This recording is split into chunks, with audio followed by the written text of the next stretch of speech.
ये चुनाव पास आने वाले थे। पूरे कानपुर शहर में टिकट को लेकर मारामारी शुरू थी, लेकिन सबसे ज्यादा चर्चा में वार्ड नंबर 40 की सीट थी। वो इसलिए क्योंकि इस बार वहां की सीट महिला के लिए आरक्षित थी। अब सवाल ये था कि चुनाव लड़ेगा कौन। इससे पहले ठाकुर साहब वहां से पार्षद थे और इस बार उन्होंने अपनी पत्नी सीमा ठाकुर को टिकट दिलवाई और ठाकुर साहब की शान के कारण सीमा जी ने 20,000 वोटों से चुनाव जीत लिया। अरे बधाई हो सीमा भाभी, अब तो आप वार्ड की पार्षद बन गई हैं। अब तो हमारे काम आप ही करवाएंगी। अरे ये तो सिर्फ नाम की पार्षद बनी है, वो तो महिला सीट आ गई, वरना पार्षद तो मुझे ही बनना था। अब भले ही चेहरा इसका होगा, लेकिन पावर तो मेरी ही होगी। अरे वाह भाई साहब, क्या दिमाग लगाया है आपने भी। आइए आप लोग, खाना लगा दिया है सबके लिए। सीमा जी पार्षद बन चुकी थीं, फिर भी उनकी एक ना चलती। सारे काम ठाकुर साहब खुद ही संभाल लेते और जहां जरूरत पड़ती वहां सीमा जी का अंगूठा लगवा लेते। सीमा जी ज्यादा पढ़ी लिखी भी नहीं थी। एक दिन ठाकुर साहब और सीमा एक प्रोग्राम में जाते हैं। अरे ठाकुर साहब, आप आ गए।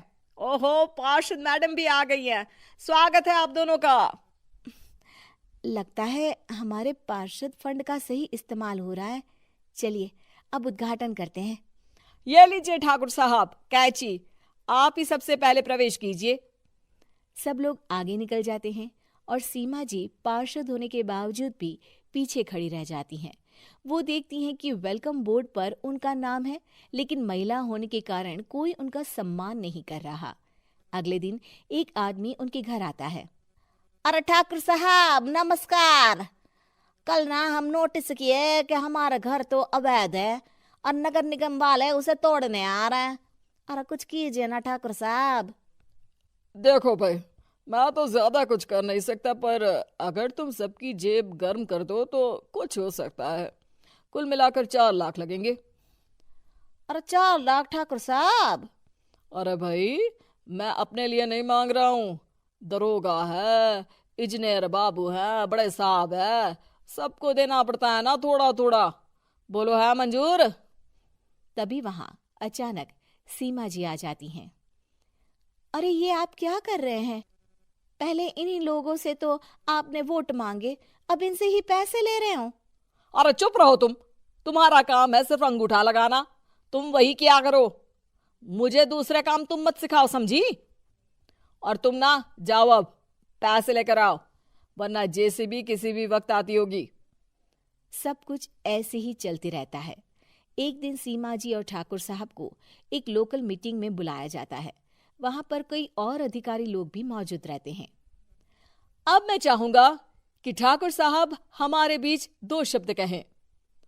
मेरे प्यारे भाइयों और बहनों, आज मेरा सौभाग्य है कि मैं आप सबकी सेवा दिन रात कर पा रहा हूं।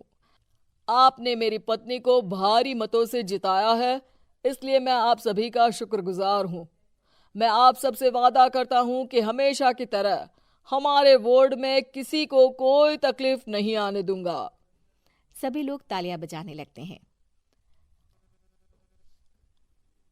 अब मैं माननीय पार्षद मैडम को स्टेज पे बुलाना चाहूंगा। अपने नाम को बुलाया सुनकर सीमा जी एकदम चौंक जाती है। उन्हें बिल्कुल उम्मीद नहीं थी कि इतनी बड़ी जगह उन्हें मंच पर बुलाया जाएगा। जैसे तैसे वो मंच पर चढ़ती हैं। ऊपर जाते ही सीमा जी को सारी पुरानी बातें याद आ जाती हैं कि किस तरह उनके पति उन्हें कभी भी आगे बढ़ने नहीं देते और उनके नाम से गलत काम करते हैं।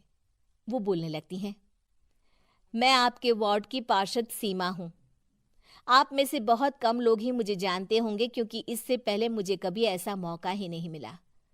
सारे मौके मेरे पार्षद पति यानी आपके ठाकुर साहब ही लेते रहे, लेकिन आज ये मौका मुझे मिला है तो मैं इसे ऐसे ही नहीं जाने दूंगी।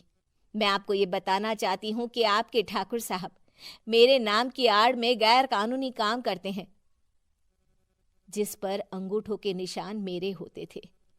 इसीलिए मैं अपनी गलती मानती हूँ और आज अपने पद से इस्तीफा देती हूँ, ताकि आगे से कोई गलत काम ना हो पाए। अब फैसला आप सबके हाथ में है कि आप हमें क्या सजा देना चाहते हैं।